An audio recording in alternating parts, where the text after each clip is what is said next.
You know that feeling, right? You get a text or an email from someone and you feel it in your gut. Something's off.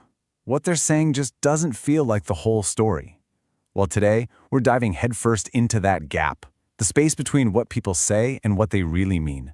We're going to decode the hidden truth of human intentions. I mean, come on, we've all been there. You get that text, so sorry, totally swamped, and your gut just screams, really? Swamped again? That little feeling of doubt, that's exactly what we're talking about. What is actually going on behind all those convenient, everyday excuses? But here's the twist. Before we can even think about decoding other people, we have to start with the trickiest subject of all, ourselves. Yep, this whole investigation kicks off by looking right in the mirror. Okay, so let's talk about a huge concept here. Cognitive dissonance. It's a fancy term for a feeling you definitely know. It's that little squirmy, uncomfortable feeling you get when you do something that goes against what you believe about yourself. You know, like when you promise you'll hit the gym, and then you spend the night on the couch instead. Now, to make that discomfort go away, our brain does something brilliant. It doesn't change our behavior. Nope. It just invents a convenient story, a rationalization to make it all okay. It's a powerful little mental trick we all use. It just hits the nail on the head, doesn't it? This isn't about being a bad person or a liar. It's just about being human. We are absolutely wired to be the heroes of our own stories. So we create these little narratives that paint us in the best light, even when the reality is, well, a little bit messier. I'm willing to bet a few of these sound familiar. Oh, I'll definitely start tomorrow. I'm not being negative, I'm just being realistic. See? These aren't really lies, are they? They're stories we tell ourselves to feel better. And here's the crucial part. Once you see how easily you do this, you're officially ready to start spotting these patterns in everyone else. All right, so now that we've had a good look inward, let's turn our investigation outwards. It's time to start looking behind the social masks that pretty much all of us wear every single day. This is like rule number 1 of the social game. Most of the time, people aren't trying to be malicious or deceitful. They're just trying to get by. They want to be polite, they want to avoid a fight, they want people to like them, they're managing their public image, which means the raw, unfiltered truth, yeah, that often gets a nice little polish before it comes out. So let's break this down. When someone says, hey, I'm just trying to help, is it really about helping you, or could it be about their need to feel in control? What about that over-the-top compliment, oh my God, you're amazing? Is it genuine admiration, or are they trying to butter you up for something? Now, the point here is not to become a cynic who trusts no one. It's to realize that the exact same words can be powered by totally different, hidden motivations.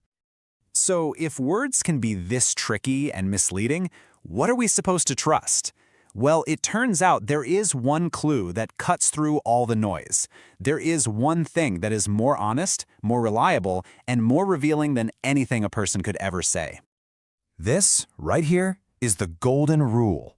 If you remember one single thing from our time together, please make it this. Words are just a story. They can be edited, rehearsed, performed, but a person's pattern of actions over time, that's not a story. That is raw data. It is the unfiltered, undeniable truth of who they are and what they prioritize.